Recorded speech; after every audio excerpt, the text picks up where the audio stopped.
Hello guys, good evening. Tonight I'm going to cook Pechay. Easy to cook food for those who are in a hurry. Dad is saying he's gonna cook Pechay. Alright. Here are the recipe. Pechay okra meat.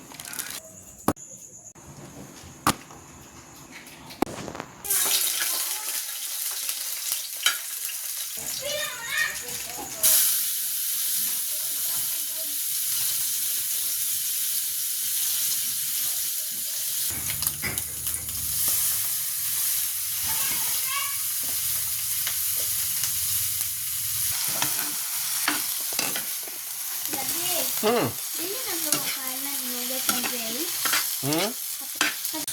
So here is the finished product, guys. Let me see my face. Let me see my So face. mga umami, okay.